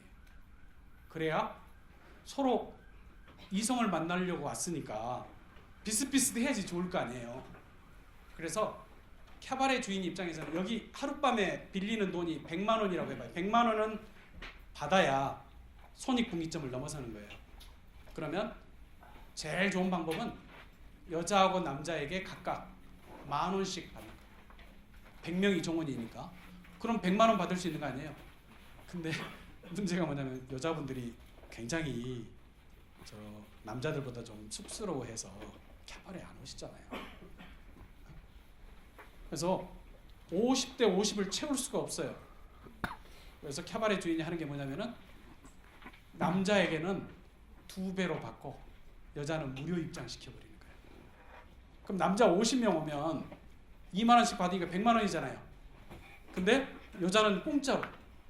그래도 안 오니까 어떻게 하냐면요. 실제로 캐바레에서 차비를 줘요. 차비. 그리고 또 와서 저녁 늦게까지 계속 놀아줘야 되니까 그 캐바레 근처에 있는 슈퍼에서 김밥 먹을 수 있는 쿠폰도 드려요. 제가 만든 얘기예요. 지금 제가 캐바레 사장이 아니고. 그래서 그렇게 해서 만들어가지고 이 성비를 맞추는 거죠. 캐바레에 오는 사람들은요. 왜 거기를 오냐면은 캐바레 사장 때문에 오는 게 아니고 왜 오죠? 남자는 거기 오는 여자들을 보면서 와요. 여자들은 거기 오는 남자들을 보면서 와요. 그러니까 사장을 보고 오는 게 아니라 그 캐바레를 보고 오는 게 아니라 그 캐바레에 오는 저쪽에 있는 고객, 그 고객이 이 캐바레를 오느냐 안 오느냐를 보면서 내 선택을 결정하는 거예요. 그래서 캐바레라는 플랫폼이 있고요. 그 플랫폼의 양단에 고객군이 있어요. 그래서 이 고객군은 이쪽 고객군을 보면서 이쪽 고객군의 선택이 여기면 자기도 여기를 선택하는 거예요. 여기도 마찬가지예요. 이렇게 그 캐바레 플랫폼보다는 상대방의 고객의 수요를 선택을 보면서 내 의사결정을 하는 이런 구조가 양면성 플랫폼적 특성을 가졌다고 해요. 양면성 플랫폼적 특성. 그게 2001년도에 처음으로요. 티롤하고 로슈라는 사람이 프랑스 경제학자들이 이런 현상을 규명을 했고요. 2014년도에 티롤이 그런 공로로 뭘 받아요? 노벨 경제학상 받잖아요. 2014년도에 생각 안 나세요? 티롤, 장 티롤 2014년도에 노벨 경제학상 받았어요. 그러니까 그 말은 2001년도 이전에는요 이런 부분에 대한 신경을 안 쓴 거예요. 왜? 경제학의 대전제가 경제 재화는 가격이 0보다 커야 되는 거예요. 0보다 크지 않은 경제 재화가 있을 수 있어요? 없잖아요. 그런데 캬바레에서 일어나는 이 서비스를 보면 여자는 가격이 입장료 무료는 0이고요. 차비 주고 김밥 주면 마이너스 가격이 되는 거예요. 똑같은 서비스를 주는데 여자에게는 이게 경제학에서 설명이 안 되는 경제재화예요. 그러니까 그 전에는 그게 설명이 안 됐었는데 그게 로시하고 티롤이 이걸 설명을 해낸 거예요. 양면성 시장적 특성 하에서는 이건 가능한 거다. 왜 이 사람들이 이런 일을 했냐면요. 그 옆에 여자들만 출입하는 데가 있었는데 그 사람들이 고발을 한 거죠. 공정거래법 위반으로, 우리나라로 말하면 반독점법 위반으로. 쟤네들이 우리 망하게 하려고 영의 가격을 지금 쓰고 있다. 좀 제대로 좀 해줘라. 프레더터리 프라이싱, 약탈적 가격. 이제 그런 소송에 대한 그런 컨설팅을 하다가 제가 컨설팅 그런 회사에서 일했었어요. 그런 데서 하다가 보니까 이게 아니구나. 그래서 새롭게 설명한 게 이 양면성 플랫폼적 특성입니다. 이런 게 캬바레 말고 그런 비즈니스가 있나요? 그런 비즈니스가 뭐가 있어요? 이거. 카드. 가맹점은 남자고 카드 사용자가 여자예요. 여기 카드 사용자는 돈을 거의 안 내요. 가맹점은 돈을 많이 내죠. 이렇게 양면성 시장적 특성, 이 카드를 들고 다니는 사람은 카드를 잘 받을 것 같은 카드를 갖고 다니고요. 가맹점은 그 카드를 많이 들고 올 것 같은 카드를 고르는 거예요. 현대 M카드가 여기 그 중에 한 분 계시는데 현대 M카드가 사람들이 많이 골라요. 왜냐하면 현대 M카드를 들고 다니면 할인을 많이 해주고 혜택이 많거든요. 그래서 그걸 갖고 다녀요. 저는 하나은행에서 일해가지고 아직도 하나은행 카드를 들고 있습니다만 그런 것처럼 이런 것들이 양면성 시장적 특성을 가진 대표적인 비즈니스예요. 그건 말고도 뭐가 있어요? 구글 플레이, 알리바바, 아마존닷컴, 우리가 알고 있는 지금 잘 나가는 모든 비즈니스는 가격이 0 또는 마이너스인 상품들이 굉장히 많아요. 그 전에 다들 공부하셨죠? 경제학 공부. 그러니까 다 꽝이야. 그거 이해 못 하시는 거예요. 에? 새로운 세상이 되는 거예요. 돈도 그래요. 돈도 우리가 말하는 통화 있잖아요. 이 돈도 내가 이 돈을 소지하고 갔을 때 상대방이 더 받을 것 같은 그 통화를 들고 다니는 거예요. 우리가 해외에 갈 때 우리 원화 들고 가나요? 왜 안 들고 가요? 거기서는 쓸모가 없으니까. 우리 갈 때 뭐 들고 가요? 달러 들고 가잖아요. 달러. 왜? 그 달러는 거기서는 받으니까. 그게 사용하려는 사람과 받으려는 사람들이 서로 내가 가서 그걸 받을 것 같으니까 그 달러를 들고 가는 거예요. 그쪽에서는 내가 달러를 받아가지고 다른 데다 쓸 수 있으니까 가치를 또 다른 데다 쓸 수 있으니까 그걸 갖다가 쓰는 거예요. 이게 화폐의 사용가치잖아요. 사용가치. 근데 그게 무슨 특성이 있어요? 양면성 시장적 특성이 있어요. 양면성 시장적 특성은 뭐냐면요. 양쪽의 사용자가 늘어나면 늘어날수록 그 가치가 더 늘어나는 거예요. 사용가치가. 그래서 그걸 서로 소지하려고 하는 거죠. 만약에 우리가 이렇게 돈 이거 찍어내는 거 있잖아요. 이것을 다른 나라에서 받아준다면 이거 아까 10,000원 한 장 찍는데 9,500원 정도 이익이라고 그랬잖아요. 이거 49,500원 정도 이익이에요. 이거 한국은행에서 찍어낼 때마다 그 정도 버는데 그거 어디다가 쓰는지 아세요? 그거 어디로 가요? 그 이익금. 돈 찍어낼 때마다 어마어마한 돈이 남는 거예요. 이거 어디로 가요? 그 돈을 우리 뭐라고 불러요? 시니어리지. 시니어리지예요. 이 시니어리지가 다 어디로 가냐면 한국은행이 그 입금을 다 모아다가 국가 재정에서 일반에게 세수에 환입시켜 버리는 거예요. 그래서 환입시켜서 우리 국민 전체가 다 혜택이 골고루 가도록 하는 거죠. 달러도 그러겠죠? 달러. 저는요, 이 암호화폐 이 안에도 저는 시니어리지가 있다고 생각해요.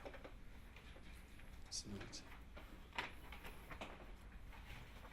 우리나라 또는 우리 국가기관 또는 우리나라에 있는 어떤 단체나 개인이 만들어 놓은 암호화폐가 양면성 시장적 특성에 의해서 더 많은 사람들이 사용을 하고 더 많은 사람들이 그걸 받으려고 하고 그래서 국제적으로 파퓰러리티가 높아진다면 거기서 발생하는 시니어리지는 누구게 되나요? 우리 거예요.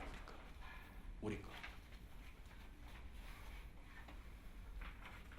저는 그런 대목에서 암호화폐를 우리가 어떻게 궁리하고 연구를 해야 되는지에 대한 그런 고민들을 진지하게 해야 된다고 생각을 해요. 그리고 아까 말씀드렸던 양을 조절할 수 있는 펑션을 주고 국가가 모니터링할 수 있는 수단을 만들어줘서 화폐가 본연에 가지고 있는 그런 기능 외에도 꼬리표도 달 수 있게 해서 새로운 융합 서비스들이 나오게만 할 수만 있다면 저는 우리가 가진 통화가 정말로 어마어마한 그런 능력을 갖는 그런 수단이 되리라고 생각을 해요. 그래서 그걸 만드는 주체가 누구여야 된다고 생각하냐면요. 중앙은행이어야 된다고 저는 생각을 해요. 중앙은행. 지금처럼 미적될 게 아니고 물론 여러 가지 제약점들도 많고 또 이 암호화폐가 갖는 그런 단점들도 있어요. 그러나 지금 한국은행에서 그런 TF를 만들어가지고 열심히 지금 준비를 하고 있고 상반기에 뭔가를 지금 내놓는다고 해요. 근데 저는 우리 한국은행이 그런 부분들을 제대로 파악을 해서 미래에 이 본연에 가지고 있는 화폐가 할 수 있는 것 외에 새로운 것들을 더 더해가지고 국가가 이걸로 해서 새로운 글로벌 시대의 리더가 좀 됐으면 좋겠어요. 얼마 전에 우리 올림픽 끝났죠. 재작년에 리우 올림픽에서 하계 올림픽에 금메달 개수가 다 해서 몇 개인 줄 아세요? 316개인가 막 그럴 거예요. 근데 그 중에 육상하고 수영이 금메달이 몇 개인 줄 아세요? 47개, 46개예요. 90개가 넘어요. 거의 3분의 1에 육박하는 거예요. 양궁은 금메달 몇 개인지 아세요? 양궁 4개예요. 4개. 자기들이 잘하는 건 47개, 46개고 우리가 잘하는 건 4개밖에 없어.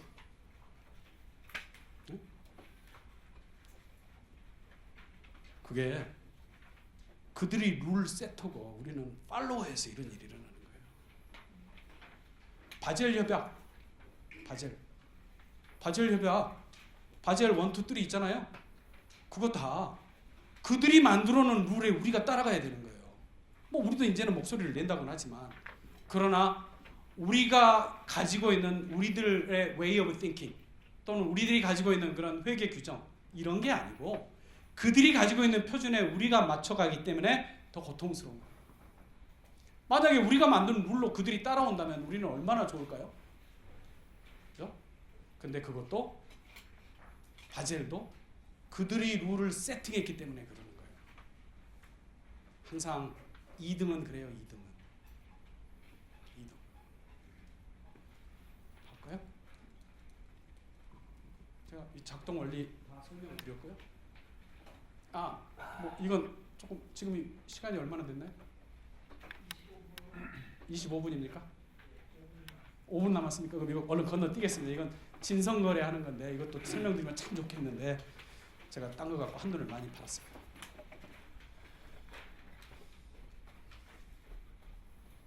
다 제가 지금 설명드렸던 내용들입니다. 토큰 뭐 지금 다 양면성 플랫폼적 특성이 있습니다. 우리 통화가요.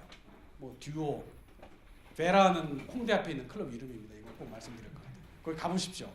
아마 당장 퇴짜 받을 것 같습니다. 여기 다 계십니다. 네, 시니어리티가 있고요. 양면성 플랫폼적 특성이 있습니다. 이 통화가요. 그래서 우리가 좀 빨리 좀 치고 나가야 된다라는 거죠. 이거 뭐 여기 있는 것들 지금 질문하시려는 내용들을 다 사실은 제가 커버를 다 했는데 그래도 궁금하시다면 제가 나중에 제 전화번호 드릴게요. 뭐 많습니다. 하는 일들도 많고요. 근데 제가 지금 자꾸만 이렇게 넘기는 게 이겁니다. 바둑 알파고하고 게임 할 때 게임이 일어나기 전에는 우리 컨센서스가 뭐였어요? 기계가 인간을 한 번이라도 이긴다면 그것은 우리나라 전 세계 과학의 위대한 진전이다라고 그랬었어요. 근데 실제 까보니까 어땠나요? 인간이 겨우 한 번 이겼어요. 우리는 저 데워지는 물통 속의 개구리처럼 우리 앞에 짠! 하고 나타날 때까지 그걸 모르는 거죠. 그런데 실제로 코인 발행, 블록체인에 기반한 기술들은요. 지금 열심히 지금 혁신이 일어나고 있고 저한테도 만나서 좀 얘기 좀 해보자고 연락 오는 분들이 지금 많습니다. 사실은 우리가 모르는 사이에 변화는 많이 일어나고 있습니다. 그 변화를 우리가 또 이렇게 출발이 늦으면요. 우리는 2등이 될 거라는 생각이 드는 거예요. 기존의 우리가 가지고 있는 시스템은요. 가치는 이만큼 올라와 있어요. 그런데 블록체인에 기반한 기술은 지금 어쩌면 지금 바닥을 이렇게 기고 있어요. 그러다가 어느 시점이 되면 폭발을 하면서 이 뚫고 지나가는 점을 뭐라고 그러죠? 싱귤러리티. 그죠? 이거 보셨죠? 우리가 지금 어디 있을까요? 블록체인 관련해서는 여기쯤에 있나요? 이렇게 이미 만들어진 이 시스템을 왜 네가 나와서 난리냐? 어쩜 여길까요? 아니면 뭐 여기쯤 와 있을까요? 어디라고 생각하세요? 뭐 여기? T3? 우리는 우리가 느끼지 못하는 사이에 블록체인에 기반한 새로운 기술들이 우리 주위를 많이 지금 훑고 있고요. 어쩌면은 그게 우리도 모르는 사이에 어쩌면 여기 있는지 여기 있는지 지금 와 있다고요. 그리고 이걸 뚫고 지나가는 순간 이제 기존에 있던 기술들 또는 기존의 그런 시스템에 의존했던 그런 비즈니스들이 새로운 방식의 비즈니스에 말하자면 대체되거나 또는 아니면 경쟁을 더 심하게 해야 되는 그런 상황이 오지 않을까라는 그런 생각이 듭니다. 저는요, 이 사회 경제 혁신의 인프라로서 블록체인을 지금 설명을 드렸고요. 그리고 이 블록체인은 아까 뭐라고 그랬죠? 블록체인은 프로그램이에요. 프로그램입니다. 프로그램이라는 말은 뭐냐면요. 내가 더 좋은 기술로 프로그램을 새로 쓸 수 있다는 거예요. 우리는 비트코인이 동그란 동전으로 사진으로 나오는 거잖아요. 근데 그건 우리에게 보여주는 것이고 실제로는 우리 엑셀 파일 총무께서 만들어 주셨던 그게 우리한테는 신용화폐예요. 그런 프로그램을 우리는 보고 있는 거예요. 그래서 그 프로그램은 아직도 새로 써야 할 부분들이 많아서 진화 중이에요. 제가 이거 하나만 읽어드릴게요. 아주 자세히. 암호화폐 열풍으로 인한 부정적인 시각에 갇혀 블록체인의 가능성을 제대로 인식하지 못하는 우를 범하지 말고 분권형 신뢰경제의 도래에 대비하여 각 산업 플랫폼마다 새로운 지용도를 만들어 사회 경제 구조를 재설계할 필요가 있다. 라는 게 오늘 제가 드리고 싶은 말씀이에요. 기사에 보니까 뭐 일본의 어떤 암호화폐 거래소가 해킹을 당했다고 해서 뭐 파산 위기에 놓고 있다고 하는데 박사님 아까 말씀으로는 전부 다 이제 이게 그 뭐랄까 이 아까 도장 인증이 있으니까 안전하고 완전하고. 예. 근데 왜 해킹이 되는 건지 계속 궁금해요. 그러니까 이제 이 지갑을 말이죠. 지갑에다가 제가 안전하고 완전하게 내 가치를 거래할 수 있는, 이전할 수 있는 이 암호화폐를 집어넣어놨어요. 이 거래를 할 때는 이건 안전해요. 그런데 이 지갑을 보관하는 금고를 허술하게 만들어 놓은 거예요. 제가 돈을 쓸 때는 안전한데 그 돈을 넣어둔 이 지갑을 보관해둔 그 금고를 허술하게 만들어놔서 그 금고가 뚫린 거예요. 일본에 있는 것은 그 거래소가 뚫렸다는 말은 사람들이 자기 지갑을 거래소에다가 다 둔 거예요. 프로그램에다가 저장을 해놨어요. 근데 이 안전한 거래임에도 불구하고 말하자면은 그 보관하는 그곳을 해킹해가지고 뚫어버린 거죠. 그래서 결국 지금 현재 규제가 나와야 되는 이유들은 그런 거래소에 대한 기준들을 좀 높이 세워서 그런 해킹으로부터 안전하게 보호하자라는 그런 당위성을 주고 있는 거죠. 설명이 제대로 됐는지 모르겠어요. 저는 그렇게 이해를 하고 있는데. 네. 네. 네, YTN 김호준인데요. 아까 네. 10분마다 프리즈를 건다 그러셨잖아요. 네네. 10분 안에는 그러면은 변동이나 수정이 가능한 건가요? 10분 안에. 예, 프리즈 되기 그 사이 10분마다 걸리니까. 네네. 그렇죠. 아니 한 번 올라가 버린 것은 여기서 제가 이제 그게 아까 나왔던 얘기인데요.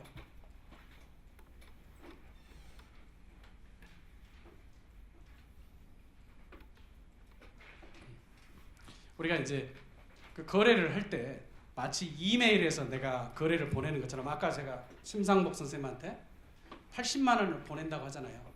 80만 원을 보낼 때 그 안에는 뭐가 있냐면은 제 공개 키하고 디지털 서명을 해갖고 보내는 거예요. 그래서 상대방이 그걸 받을 때는 받아가지고 그걸 포스팅을 하잖아요. 그럼 포스팅을 한 그 상대방은 이게 여기서 공개 키하고 거래 내역하고 제가 사인을 했잖아요. 요 사인된 요 내용을 가지고 이게 진짜냐 아니냐만 확인을 해요. 그 진짜가 되면 모든 사람들이 다 그 정보를 공유해요. 그럼 공유할 때는 그 내용 자체는 거기서 바뀌질 않고 있어요. 이따가 블록에다가 쌓을 때 그걸 넣으면 이제 그때 프리즈가 되는 거예요. 프리즈가 안 됐다고 하더라도 그 정보가 바뀌는 건 아니에요. 그대로 거기에 멈춰 있어요. 왜? 다 확인이 됐거든요. 문영배가 심상복 선생님한테 이 자료를 보낸 것입니다. 이 메시지가 안에 들어있고 그 퍼블릭 키하고 제가 이 사인을 했어요. 서명을 한 거예요. 그 서명한 장치에 의해서 이미 진성거래라고 판명이 나 있기 때문에 그런 겁니다. 그러니까 매 10분 안에도 그건 안 바뀌는 거예요. 네. 네.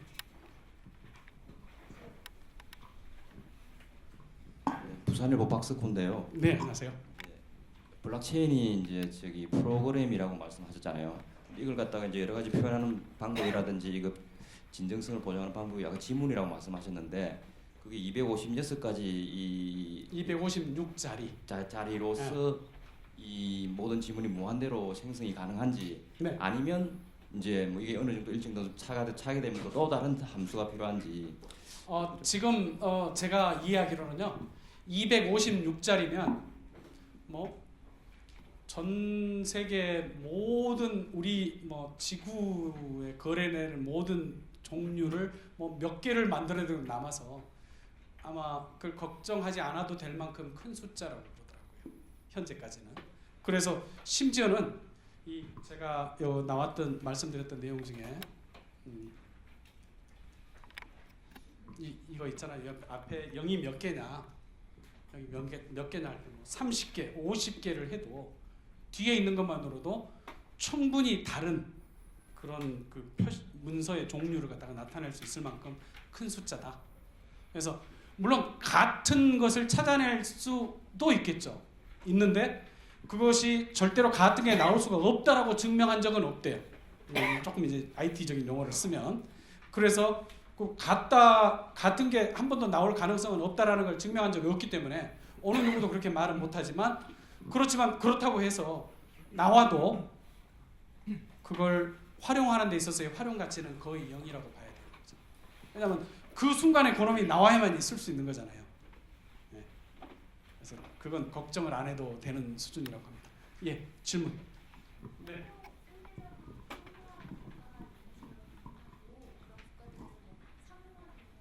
사례들이 좀 있는지 궁금한데요. 현재는 저는 어떻게 이해를 하냐면요. 이 블록체인 기술이 지금 나왔고 사람들한테 그 가치가 주목받았던 가치를 주목하는 곳들이 여러 군데가 있는데 뭐 각 나라마다 굉장히 좀 조심스럽게 접근하는 것 같아요, 그죠? 어떤 나라들은 우리나 중국 같은 경우에는 중국은 뭐 완전히 그냥 금지했다고 그러는데 사실은 금지한 게 아니라 뒤에서는 어마어마한 준비가 지금 일어나고 있다라고 듣고 있고요. 우리나라도 뭐 일단은 표면적으로는 지금 거래를 뭐 금지하고 제한하고 뭐 하지만 실제로는 내부적으로는 열심히 지금 준비를 하고 있고 또 제가 생각할 때는 속도가 그보다 더 빠르고 더 크게 준비를 해야 되는데 그런 대목에서 조금은 제가 생각할 때는 너무 그냥 안타깝고 또 뭐 일본 같은 경우에는 상당히 좀 인정하는 쪽이죠. 그리고 다른 나라 유럽에 있는 나라들은 그걸 통해서 거래 활성화를 통해서 다른 이익을 바라고 그쪽을 갖다가 이제 인정해주는 그런 통화도 만들고 거기 어디죠? 뭐 라트비아인가요? 어딘가요? 그 나라들은 뭐 이걸로 해가지고 계속해서 다른 그쪽 방향으로 지금 계속 가고 있는 것 같아요. 근데 제가 생각할 때는 우리나라가 정말로 이 부분에 있어서는 선두로 도약할 수 있는 굉장히 좋은 기회가 아닌가라는 생각이 들고요. 물론 요 문용배는 그런 여러 가지 불확실성이 많은데도 불구하고 또 그런 주장을 해서 네가 책임져 줄래?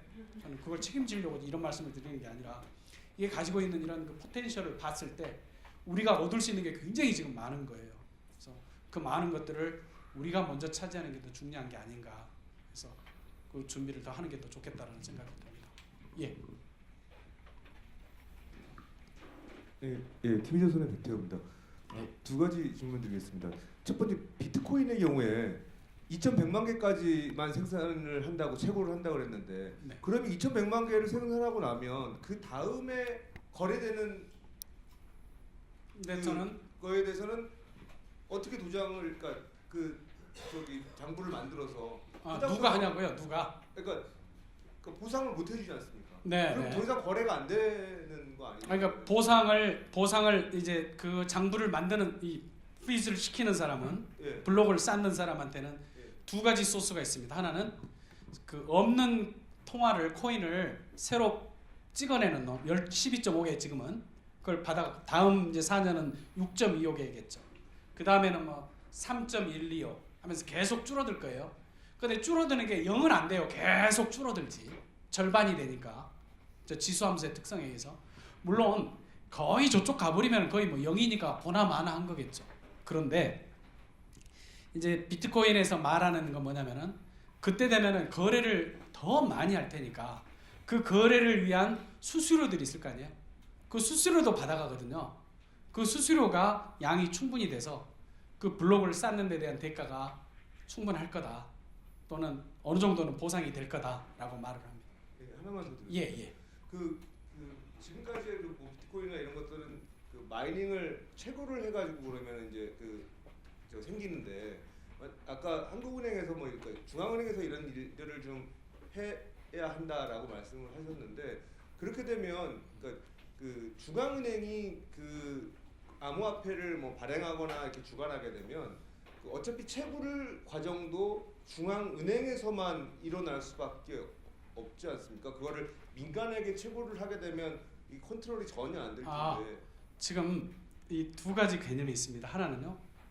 돈을 새로 만들어내는 게 있고요. 새로 찍어내는 거. 그것이 이제 대가를 받는데 없는 돈을 만들어서 받느냐 이거고요. 그다음에 하나는 블록을 쌓는 노력에 대한 대가를 누가 받느냐에 대한 얘기예요. 이 두 가지가 달라요. 아까 우리가 50개, 25개, 뭐 12.5개, 6.25개 이렇게 주는 것은 우리 커뮤니티 안에서 기자협회 예를 들어서 아니면 블록체인 그 비트코인 세상에서 없는 돈이 새로 생기는 겁니다. 이건 마치 중앙은행이 돈을 찍어내는 것처럼 하는 거예요. 근데 그걸 블록을 쌓는 입장에서 봐서는 이것은 이제 중개인의 역할을 하는 거잖아요. 중개인. 중개인의 역할을 하는데 중개인의 역할을 수행하는 사람한테 중앙은행이 수행하는 것처럼 새로운 통화를 공급해다가 그 사람한테 수수료를 주는 거예요. 그게 1번이고요. 그 은행이 하는 역할을 지금 이 미들맨이 하는 일을 여기서 하고 있는데 그 장부에 찍히는 그 블록 안에 찍히는 사람들도 수수료를 주는 것. 그건 말하자면 은행이 수수료를 받는 거하고 똑같아요. 그래서 그 두 가지가 있는데 지금 중앙은행이 해야 된다라고 하는 건 어떤 거냐면요. 지금 50개, 뭐 25개, 뭐 12.5개 이렇게 주는 것들을 중앙은행이 그걸 어떻게 역할을 대행할 수 있느냐에 대한 연구고 그건요. 그 다음에 블록을 누가 쌓느냐에 대한 이슈는 중앙은행이 돈을 찍어내도 지금도 은행이 그런 중개인 역할을 하고 있잖아요. 그것은 수수료가 있기 때문이에요. 그 수수료는 꼭 돈을 찍어서 내는 게 아니라 돈을 안 찍어내고도 수수료를 받을 수 있어요. 그것처럼 블록을 쌓는 일에 대해서는 누군가가 그 수수료를 계속 받을 수 있겠죠. 그래서 그 부분은 분리돼서 할 수 있기 때문에 저는 중앙은행의 역할이 아직도 여전히 여기서도 말하자면 가능한 방법이다라는 생각이 듭니다. 예. 네, 먼저 이 블록체인 기술이요. 네. 이 언론의 역할을 어떻게 뒤바꿔 놓을 것 같으신지 아니면 언론기관이 이 블록체인 기술을 활용해서 뭐 어떤 것들을 좀 할 수 있는지 좀 상상력을 키워주신다면. 뭐 예를 들어서 제가 이제 어느 측면에서 언론의 역할을 바꾸는지는 서로 생각하는 방법이 다르겠지만 저는 지금 뭐 최근에 일어나고 있는 그런 1인 언론이라고 그러나요? 그걸 1인 언론이라고 부르는 게 맞습니까? 예? 예. 1인 미디어. 1인 미디어들이 결국은 항상 문제가 뭐냐면 과금을 어떻게 할 거냐에 대한 이슈거든요. 매출을 내가 제공하는 그런 가치, 제공하는 서비스에 대한 대가를 어떻게 받을 것이냐에 대한 이슈인데 내가 정말로 가치 있는 이 뉴스나 분석을 생산해내고 그것을 상대방에게 전달을 했을 때 그걸 내가 대가를 받을 수 있는 장치만 있다면 얼마나 좋겠어요? 그러면은 1인 미디어도 충분히 그 공간이 있다고 생각을 합니다. 그런데 지금 이 블록체인에 기반한 이런 기술들은 결국은 아까 말씀드렸던 것처럼 뭐 7원짜리, 뭐 12원짜리 이런 거래 있잖아요. 또는 1원 미만의 가치도 있을 수 있어요. 그런 것들에 대한 거래를 중개인 없이 말하자면 직접 할 수 있기 때문에 거래를 아주 싼 것도 상품 거래를 할 수 있는 장치들을 제공해 준다라고 생각을 하고 그래서 그런 1인 미디어들도 말하자면은 그런 과금할 수 있는 그런 서비스의 베이스를 말하자면 확보할 수 있다라는 측면에서 이게 디벨롭되는 방향에 따라서 발달되는 방향에 따라서는 충분히 영향을 줄 수 있다고 저는 생각을 합니다. 저는 굉장히 보수적으로 얘기한 건데 더 클 것 같아요.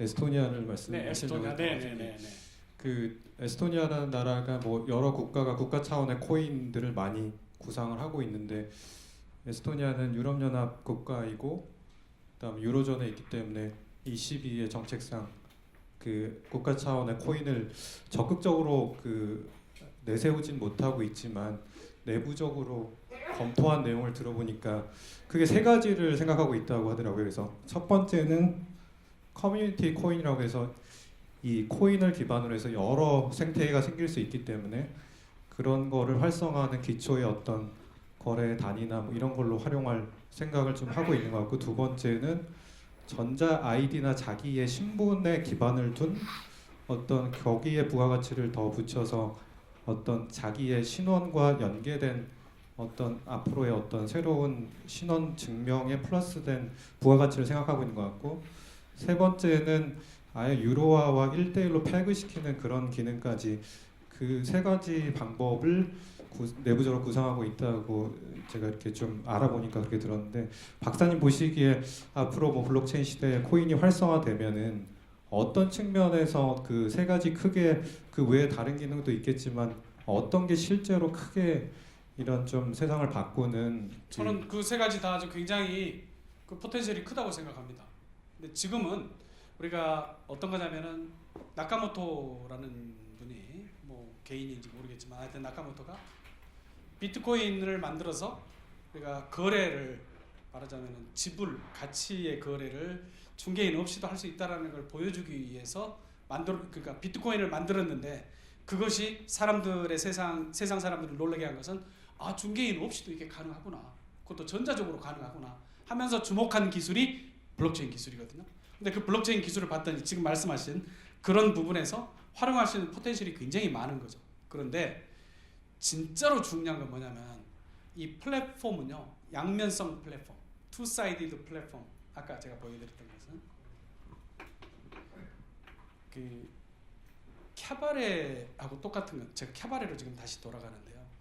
제가 여의도에 살면서 여의도에서 여자를 만나려고 캬바레 안 가고 만나는 방법이 하나가 있습니다. 여의도 공원에 가가지고요. 서서 거기서 혹시 남자 찾으세요? 뺨 맞겠죠. 비용이 너무 비싸요. 그래서 그 비용을 낮추는 방법이 말하자면 클럽을 가는 거예요. 클럽을 가면 다 알아요. 아 여기서는 상대방에게 내가 내 가지고 있는 감정을 표현하면 좋다. 그런 이제 그런 할 수 있는 공간이다라고 생각하니까 거기서는 눈치를 봐가지고 조심스럽게 얘기를 하는 거죠. 그것처럼 그것은 비용을 획기적으로 낮춰주는 투사이디드 플랫폼은 그런 비용을 획기적으로 낮춰주는 거예요. 그래서 지금 아까 말씀하셨던 그 세 가지들도 기존에 있었던 서비스를 대체하는 것으로서 그게 편리하고 비용이 싸진다면 많은 사람들이 그걸 가입을 하게 될 거고 그게 플랫폼적 특성에 의해서 사용자가 불어나면서 그 사용 가치가 엄청나게 늘어나기 때문에 그걸 어떻게 말하자면 진화시킬 것이냐에 따라서 미래는 달라진다고 생각해요. 충분히 다 세 가지 다 포텐셜은 굉장히 크고요. 우리가 지금 현재 여기서도 세상에서 구현해내는 것들이 그런 가치에 더해서 어떻게 하면 사용자들을 더 많이 끌어모을 것인가에 대한 그런 서로의 경쟁이 아닐까라고 생각합니다. 자동차 있잖아요. 자동차 원료가 지금 휘발유잖아요. 근데 왜 휘발유인지 아세요? 1800년대 말에 자동차가 맨 처음에 나왔을 때는 뭐 석탄차, 뭐 수소, 뭐 지금 우리가 말하는 것들, 뭐 휘발유, 뭐 여러 가지가 많았다고 그러더라고요. 그런데 당시에 휘발유로 달리는 차가 우연히 자동차 경주대회에서 우승을 더 여러 번 했대요. 그러니까 휘발유를 많이 쓰게 된 거죠. 저는 지금도 우리가 블록체인이라는 기술이 지금 새로 나온 거예요. 나와서 많은 분야에서 지금 응용을 하기 위해서 경쟁을 하고 있고 그런 경쟁이 기존에 가지고 있었던 그런 기술들을 완벽하게 대체할 수 있는 그런 기술이라면 아마 누구라도 쓰지 않을까 싶어요. 지금 최근에 제가 저하고 만나자고 했던 분이 어떤 분이냐면은 우리 저 실손보험 다 청구해 보셨나요? 실손보험 하려면은 병원에 가서 진단서 끊어다가 그 스캔해 가지고 보내고 또 청구서 쓰고 막 다 해야 되잖아요. 굉장히 불편하잖아요. 근데 그분은 그것을 40초 안에 병원에서 떠나기 전에 그걸 신청하는 장치를 만들어 가지고 그걸 하더라고요. 그게 말하자면 이제 블록체인 기술하고 결합이 되면 저는 어마어마한 그런 파워를 발휘하려고 생각을 해요. 그러니까 기존에 있는 그런 불편함들 개인들이 가지고 일일이 지금 생각했을 때는 좀 비용이 커 보이는 것들 또는 지금 나는 편리하다고 생각을 했는데 그보다도 더한 것들이 나온다면 그게 더 활성화되지 않을까 싶어요. 인터넷 www가 처음 나왔을 때 90년대 초반에 이게 통신을 할 수 있다고 그래. 근데 사람들이 다 웃었다는 거 아니에요. 지금 편지, 전화, 정보, 텔렉스 다 있는데 모든 거 필요한 거 다 있는데 얘가 나와서 뭘 하겠어? 우정사업본부 그로부터 얼마나 걸렸나요? 15년 걸렸나요?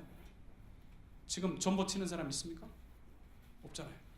지금 심지어는 전화도 데이터로 해요. 기존에 있었던 그런 것들이 모든 게 다 훨씬 더 편리함을 강조하고 더 낮은 비용으로 서비스를 제공하기 때문에 그게 지금 밀려나는 거거든요.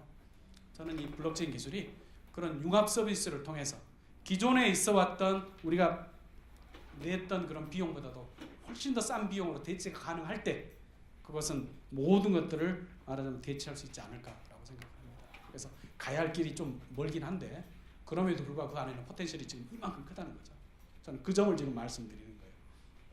답이 됐습니까? 네, 민중예술의 박세호라고 합니다. 네.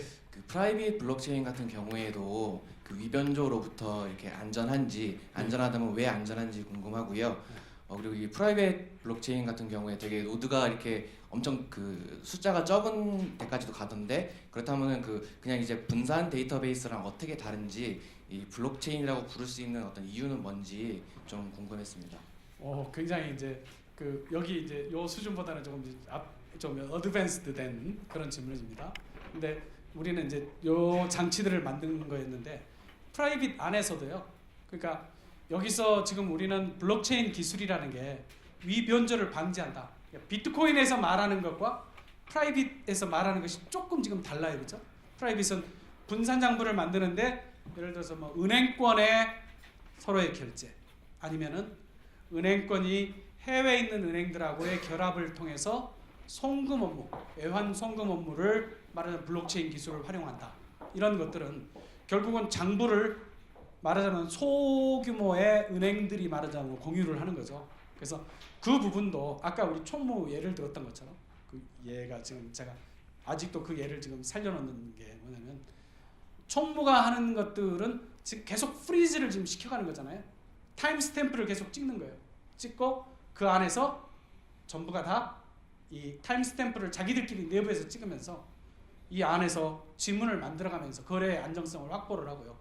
그것을 서로가 나눠 갖는 거죠. 나눠 갖기 때문에 과거에 그 은행 하나만 뚫었을 때보다 모든 은행들을 동시에 뚫어야 되는 그런 문제점은 여전히 말하자면 블록체인의 장점이 들어갈 수 있는 공간이라고 생각하고요. 프라이빗이라고 해서 꼭 굳이 지문을 안 만들어야 된다?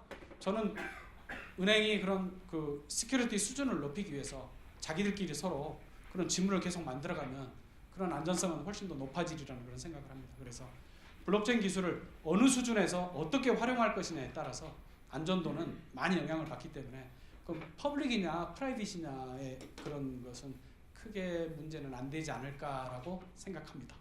네, 좀 답이 됐는지 모르겠습니다. 예. 네. 더벨의 민경문이라고 하는데요. 네.